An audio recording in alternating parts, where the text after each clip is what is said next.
Factores de persuasión del destinatario. En este caso, las características de la personalidad del destinatario son importantes para la recepción del mensaje, ya que el emisor debe motivar al destinatario para estimular sus sentidos y recibir respuestas que conlleven a realizar la acción que se quiere efectúen, pero debemos tener en cuenta las opiniones, actitudes y comportamientos que éste mismo tiene para lograr la efectividad comunicacional que se quiere. Consonancia. Este tipo de mensajes son enviados con el fin de que el contenido de este sea interpretado tal cual el emisor lo está enviando y que sea de una manera coherente con el fin de que no se distorsione y por el contrario que éste coincida con lo que se quiere comunicar o transmitir. En otras palabras, se quiere decir que toda la información que éste lleva sea el mismo para todos los receptores. Dentro de la comunicación humana existen varios factores determinantes precisamente para que ésta se dé. Uno de los factores son los factores de persuasión de la fuente. La comunicación persuasiva consiste en convencer por medio de argumentos o razones.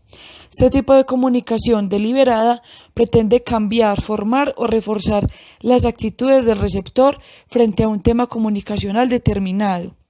Este tipo de comunicación, tanto en la vida cotidiana como en la vida organizacional, podría resultar muy útil, ya que ayuda a dar importancia y relevancia a muchos temas de interés general para el buen desarrollo de la organización. Además, este tipo de comunicación puede fomentar la eficiencia al crear lazos de confiabilidad y credibilidad. Canales informales de comunicación. Se trata de canales que no suelen estar sustentados por ningún medio institucional, por lo que la información se produce y transmite de forma más directa, rápida y participativa. Los canales informales de comunicación surgen de forma espontánea entre las personas, independientemente de los canales formales, y no siempre se apegan a la jerarquía de autoridad. Los canales informales son más efímeros y están limitados a ciertos destinatarios. Generalmente sirven de filtro para la comunicación formal. Los canales informales se distinguen de los formales en que permiten una interacción más inmediata entre el emisor de la información y el receptor de la misma. Algunos ejemplos de ello son comunicaciones, teleconferencias, prepublicaciones, actas de congresos que se transmiten a través del correo electrónico, grupos de noticias o listas de distribución. Las barreras de comunicación son obstáculos y dificultades que pueden surgir durante el proceso comunicativo y entorpecer la correcta combinación del mismo o deformar el mensaje original. Dentro de estas barreras de comunicación encontramos tres tipos: personales, físicas y semánticas. Las personales son las interferencias que se derivan de las limitaciones, las emociones y los valores de cada persona. Las barreras físicas son las interferencias que se presentan en el entorno donde ocurre el proceso comunicativo. Y por último, las barreras semánticas son las limitaciones o distracciones que se derivan de los símbolos que se utilizan para la comunicación. Algunos ejemplos de estas barreras de comunicación tenemos dentro de las barreras personales: las limitaciones personales, los hábitos para escuchar, emociones, algunas percepciones, cuando estamos preocupados, sentimientos personales, motivaciones, poca atención y algunos hábitos personales. Dentro de las barreras físicas encontramos el espacio físico donde se da el proceso de comunicación, las interferencias físicas, fallas mecánicas, ruidos ambientales, la distancia física, acontecimientos locales, canal congestionado, variables de la situación y el ambiente de trabajo. Dentro de las barreras semánticas tenemos la interpretación de palabras, interpretación del idioma o traducción del idioma también, significado de las señales, significado de los símbolos, significado de las palabras, la decodificación de los gestos, el sentido de los recursos, giros y expresiones populares. Adicionalmente a las barreras de comunicación, también encontramos unos factores organizacionales, interpersonales e individuales, dentro de los cuales podemos mencionar la filtración. Se entiende como la manipulación de la comunicación por parte del emisor de modo que el receptor lo vea de manera más favorable. La percepción selectiva.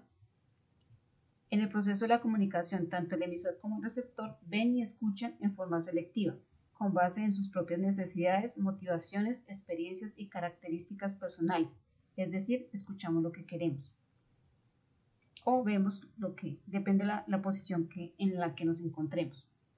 La sobrecarga de información. Las personas tienen una capacidad limitada para procesar la información. La sobrecarga se presenta cuando el volumen o la cantidad de datos es enorme y sobrepasa la capacidad del destinatario para procesarlos. La distorsión se presenta cuando el mensaje sufre una alteración, desviación o modificación que cambia su contenido y significado original.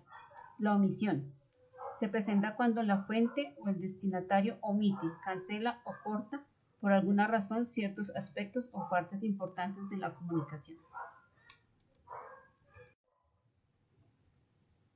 Por último, para romper estas barreras de comunicación, algunos tips o consejos que se dan es el saber escuchar, el empatizar con el interlocutor, fomentar el contacto cara a cara, dar feedback regularmente, utilizar un lenguaje sencillo y directo y repetir los mensajes claves.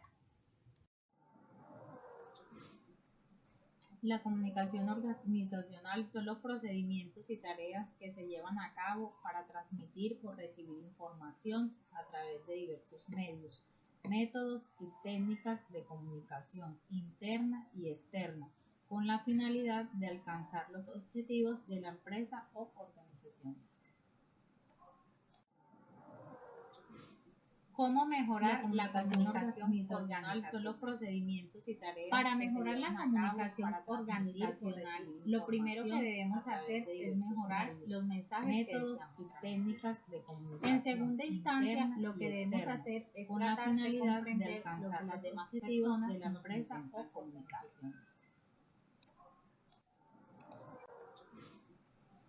La comunicación organizacional son los procedimientos y tareas que se llevan a cabo en la unión de dos o más personas reunidas con el fin de llegar a colocarse de acuerdo para el desarrollo de interna y externa, con la finalidad de alcanzar. Cuando hay una buena comunicación, hay un clima organizacional efectivo para sí mismo cumplir las metas propuestas. La comunicación organizacional son los procedimientos y tareas que se llevan a cabo a la información y su uso en la organización a través de consiste en la información, métodos y técnicas de comunicación, proyectos que la empresa organiza con la finalidad de alcanzar los objetivos de la empresa o por parte de sus funcionarios para no divulgar información de la empresa son los procedimientos y tareas que se llevan a cabo para transmitir o recibir información. Las juntas son indispensables en una comunicación y técnicas de comunicación interna y externa, con la finalidad ya que con ellas se tiene como fin discutir un asunto o resolver un problema o incluso tomar decisiones. La comunicación organizacional varias son los procedimientos y tareas que se llevan a cabo para transmitir o recibir información a través de diversos varias formas, como informar, con técnicas de toma de decisiones, solución de problemas con la finalidad de alcanzar los objetivos de la empresa o organizaciones.